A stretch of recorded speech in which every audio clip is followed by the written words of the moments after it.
In a valley in northern Italy stands an abandoned dam. This massive white structure once supported the narrow rock walls around it. After World War II, northern Italy experienced rapid industrial growth and needed a substantial amount of electricity. The construction of the dam became crucial for boosting industrial progress. Architecturally, the dam was a masterpiece. However, a critical issue was overlooked, leading to a disaster. This is the story of the Vajont Dam disaster. The narrative unfolds in post-war Italy, a period focused on economic recovery and industrial development. Due to a shortage of coal for thermal power generation, power companies began exploring alternative methods of generating electricity. They built hydroelectric power stations by damming lakes in various mountainous regions. This electricity was vital for the country's industrial development. A private power company named SED was the main electricity supplier and distributor in northeastern Italy. The company had already constructed numerous reservoirs and power stations in the Alps. In 1929, the company decided to build the Vajont Dam in the southeastern part of the Dolomites in the Alps. On October 15, 1943, during World War II, the Vajont Dam project was authorized for construction. However, the actual building began only after the war ended. Spanning over 30 years from conception to completion, the project witnessed several major global events. The dam was situated in the valley of Monte Toc in northern Italy, within the Vajont Basin. This basin contains a river that serves as a tributary to the lower reaches of the Piave River. The dam was planned to be built in the narrow valley between the sides of Monte Toc, aiming to intercept the Vajont River and create a natural reservoir in the basin. Water for this reservoir was to be sourced from the Piave, May, and Boit rivers. Construction work on the Vajont Dam commenced the following year. Initially, it was designed as a 202-meter-high double-arch dam with a storage capacity of 58 million cubic meters. However, due to the geological structure on both sides of the valley, the construction plan was modified. The dam's construction included various components: the dam body, spillways, bottom outlets, diversion tunnels, and underground powerhouses. The valley floor, initially 10 meters wide, was excavated and expanded to 32 meters, with rock walls almost vertically rising up to 300 meters on both sides. The construction team reinforced these surfaces to prevent rock falls during the building process. Most of the Vajont Dam's construction involved pouring concrete along supporting columns, and it featured 3 ventilation shafts and multiple horizontal joints at the top. The dam crest featured 16 open spillways. On the west side, 3 spillway tunnels were constructed at upper, middle, and lower levels. The revised design raised the dam's height by nearly 60 meters, making it the tallest dam in the world at that time. Its water storage capacity also increased significantly, from 58 million cubic meters to 168 million cubic meters. By 1961, this massive project was nearing completion, and after 4 years of construction, the Vajont Dam was finally finished. Standing at 262 meters, the Vajont Dam was a double-curvature arch dam with both horizontal and vertical curves, capable of withstanding greater loads. At that time, it was the highest double-curvature arch dam in the world, rising 261.6 meters above the valley floor, with a capacity of 150 to 168 million cubic meters of water. After its completion, Chief Engineer Semenza attended the inauguration ceremony. He was highly respected and considered one of the most professional dam designers and builders. The Vajont Dam was his last engineering project before retirement. Unfortunately, 2 weeks after the inauguration, Semenza passed away from a sudden stroke at the age of 68.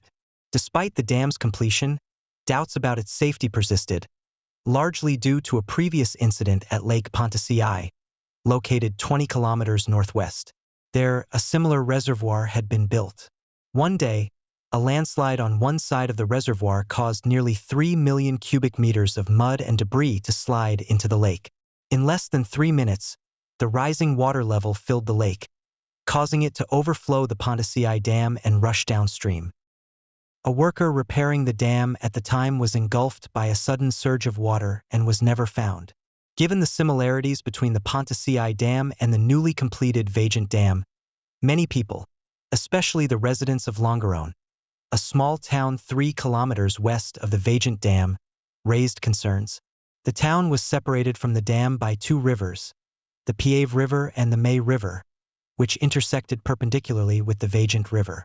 These rivers ran close to each other, flowing north to south, and intersected the Vajont River at right angles. The Vajont Dam was constructed in the valley of Mount Toc, an area known for its seismic activity. Many believed that building a dam in such a location was extremely risky. The townspeople feared that if the dam ever broke, a massive flood would rush into their homes. One day, a resident of the Mount Toc Valley noticed cracks and shifts on a newly paved road along the ridge while gathering firewood. He reported this to geological experts, who, after assessing the situation, informed the dam authorities. The experts from the dam management team acknowledged that the eastern face of Mount Toc was highly unstable and prone to landslides. However, the dam management insisted that they had thoroughly studied the valley and its geological conditions. They claimed that the rock on both sides of the valley was very hard and that no deep geological issues had been detected. Additionally, they argued that the asymmetrical syncline structure of the dam would prevent slope movements. They believed the mountain was relatively stable and that the likelihood of a landslide was low. Despite these reassurances, Longarone still constructed floodwalls and spillways as a precaution against potential disasters. Sometimes what people fear most does happen. On an October day in 1963, as the morning sun rose, the entire town of Longarone had vanished. How severe was the situation, and why did the disaster occur? Let's turn back the clock to October 9, 1963. That Wednesday marked the onset of autumn in Italy, with temperatures gradually dropping. The small town of Longarone in northern Italy was situated in the eastern part of Belluno province, at the foot of the scenic Dolomiti National Park. In the preceding weeks, the area had experienced continuous heavy rainfall, causing the water levels of the 2 rivers east of the town to rise significantly. On this night, the rain had just stopped, and the entire town was enveloped in a serene silence, as if asleep. The townspeople, having finished their day's work, were gradually drifting off to sleep. At 10:30 p.m., Mount Toc to the east of the town suddenly experienced a violent tremor. Soon after, the northern slope of the mountain began to crack, with large swathes of trees toppling and rocks and soil continuously rolling into the valley. At 10:39 p.m., a 2-kilometer-long fissure formed on the northern slope of Mount Toc. As 260 million cubic meters of soil, rocks, and trees slid down the mountain, a series of thunderous roars erupted.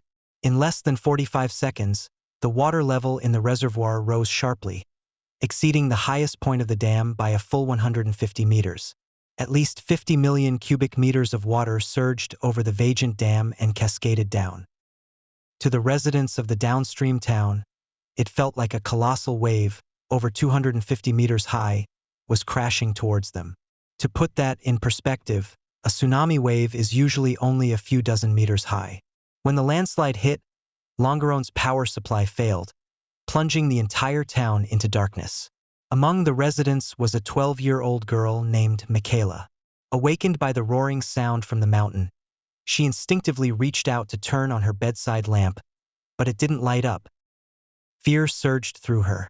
She immediately got out of bed and fumbled her way out of the bedroom, trying to reach her parents' room, but everything was pitch black. The landslide, with a volume nearly twice that of the reservoir, had unleashed a ferocious flood. The floodwaters, mixed with rocks, mud, and trees, broke through the Piave and May rivers and the town's final floodwall, relentlessly surging towards Longarone 3 kilometers downstream. Longarone's houses were almost entirely destroyed. The scene was chaotic. Michaela, who had just woken up, didn't have time to find her parents before she was swept away by the raging waters along with her house. Fortunately, the collapsing beams did not hit her. Michaela struggled desperately in the dark waters, trying to stay afloat, but the current was too strong. She could only drift with the flow. Michaela was lucky to grab a floating piece of wood, though it barely kept her shoulders above water. The situation was dire. Amidst the rushing water, she could hear cries of anguish and shouts for help. Terrified, she kept calling out, "Mom! Save me!" At that moment, a blurry figure appeared in her vision. It wasn't her family, but another town resident who had been swept close to her. Hearing Michaela's cries for help, the man decided to assist her. By this time, Michaela was exhausted and on the verge of giving up. Just as she was about to sink, the man grabbed her and pulled her out of the water, then swam towards a nearby piece of floating debris. Over time, 850 rescue workers from 46 different regions arrived at the scene to participate in the rescue operations. Among the rescue workers were 8 divers who risked their lives diving into the water to locate barrels containing toxic chemicals stored in the power plant's workshop. They successfully found 61 barrels, preventing further disaster. The rescue workers digging through the rubble in Longarone eventually rescued 73 survivors. In the mud and debris, they found over 1,000 bodies, while many others were never recovered. The sudden rise in water levels gave them no time to react, and they were engulfed by the floodwaters. 20 engineers in the control center on the dam's left side and 40 employees in the office building near the right abutment perished. Investigations revealed that before the floodwater spilled over the dam, a wave caused by the landslide surged over the dam's crest, destroying nearby villages and killing 158 people. The floodwaters then flowed over the dam, rushing downstream and turning Longarone into a submerged wasteland. The destruction continued south, impacting other villages to varying degrees. 7 months after the disaster, a parliamentary investigation committee was formed to determine the cause of the incident. Public discussions also ensued. Some believed the dam's management and government departments were responsible. They argued that constructing the reservoir and dam altered Monte Toc's geological structure, leading to tremors and the landslide. The dam's management ignored the risks and continuously filled the reservoir, keeping the water level high. Despite multiple warnings before the disaster, the authorities turned a blind eye to the dangers. Others believed the dam's management was not at fault, asserting that the dam's stability was never compromised. Even under the severe impact of the floodwaters, the dam remained intact, with only a meter-high section of masonry at the top being washed away. They claimed the disaster was a natural catastrophe. 3 years before the disaster, minor tremors were recorded north of Monte Toc, and media reports highlighted the landslide risks. As the news spread, panic gripped nearby residents, leading some to file complaints with the authorities, but to no avail. Monte Toc, where the Vajont Dam was located, had a history of landslides. 3 years before the disaster, in the autumn, a smaller landslide had sent about 800,000 cubic meters of the mountain into the reservoir. Although this incident did not cause significant consequences, it clearly highlighted the potential danger. Consequently, the dam management planned to construct a new drainage channel in the Monte Toc Valley to enhance the reservoir's capacity to handle emergencies, ensuring that water could be swiftly diverted. The chief engineer of the Vajont Dam's engineering office, Pansini, moved to Longarone with his family at the start of the dam's construction. As the on-site engineer, he was responsible for overseeing the project. Pansini was aware of all the landslides occurring at Monte Toc and recognized the potential risks. He drafted an improvement report and submitted it to the chief engineer, alerting him to the significant impact a landslide could have. After a minor landslide event, the dam management began to devise countermeasures. They built a hydraulic model to observe how the reservoir and dam would withstand a landslide. Funded by the dam management and jointly overseen by Professors Getty and Mazzuolo from the University of Padua, who were experts in hydraulics, the model was built to a scale of 1:200. The experiments were conducted in 2 groups, using different materials to simulate the landslides. The final conclusion indicated that a landslide would not affect the dam itself. The impact on downstream areas would depend on the water level and the speed of the landslide. As long as the reservoir's water level was kept below a certain threshold, the impact on downstream areas would be negligible. A year and a half after the dam's completion, the water level in the reservoir was just 25 meters below its maximum capacity. Despite 5 magnitude 5 earthquakes occurring in the Montauk Valley, the dam management chose to ignore these events. A year before the disaster, SODS engineers reported the results of model-based experiments on the effects of further landslides from Montauk into the reservoir. The experiments showed that if the reservoir's water level was within 20 meters of the dam crest, a wave generated by a landslide could overtop the dam, leading to catastrophic consequences. The engineers proposed increasing the original height of the dam by an additional 61 meters, but this suggestion was not accepted. 7 months before the disaster, the geological structure around the Vajont Dam and reservoir began to show signs of instability. Cracks caused by tectonic movements widened by 30 centimeters each day. As summer progressed, heavy rainfall kept the reservoir water level high, and frequent tremors were recorded. 24 days before the disaster, a landslide occurred on the northern slope of Mount Tauk, severely distorting the roads along the shore. The newly appointed chief engineer, Vajont, advised the dam management to close the reservoir, but they only allowed a slight reduction in water levels. A week before the disaster, another collapse happened on one side of Mount Tauk. Within days, nearby villagers were evacuated to higher ground. On the day of the disaster, seismic activity around the Vajont Dam was intense. Engineers monitoring the geological conditions saw large areas of trees falling and rocks continuously rolling into the reservoir. They realized that a large-scale landslide was imminent and reported it, but the dam management underestimated the severity of the situation. After the disaster, the dam management and some government officials attributed the cause to an unavoidable natural calamity. The Italian newspaper L'Unità condemned the management's irresponsible actions. At that time, Prime Minister Leone demanded a thorough investigation into the disaster's causes and pledged to seek justice for the victims. However, just a few months after his term ended, Leone ironically became the lead attorney for the dam management's legal team. Under his leadership, survivor compensation was significantly reduced, and at least 600 people who suffered losses from the disaster received no compensation. For years after the disaster, a new investigation report was published. The investigators, comprised of hydraulic engineering experts from across the country, concluded that the dam management bore undeniable responsibility and that the disaster could have been prevented. The following year, the case went to trial in the L'Aquila court, where 11 defendants were charged with manslaughter and other crimes. After a year of proceedings, the court issued its verdict. 3 individuals, including Chief Engineer Vajont, were found guilty and each sentenced to 6 years in prison. After an appeal, the Supreme Court of Cassation made its final ruling. Vajont was sentenced to 5 years, and engineer-employee Sensidoni received 3 years and 8 months.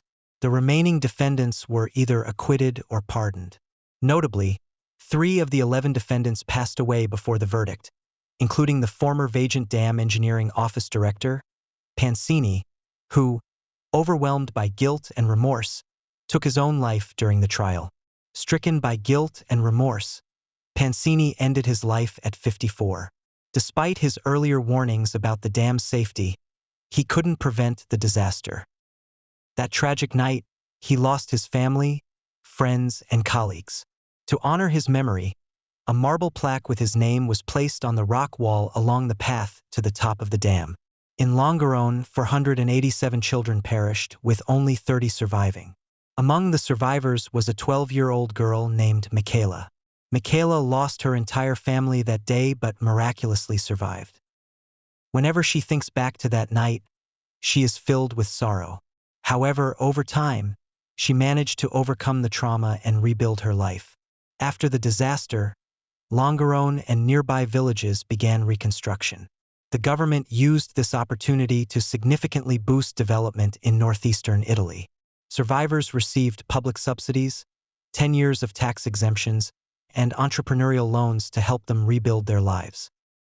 Today, 60 years have passed since the catastrophic event. After the disaster, it ceased to function as a power generator and was abandoned. The reservoir has long been filled with rocks from the mountain.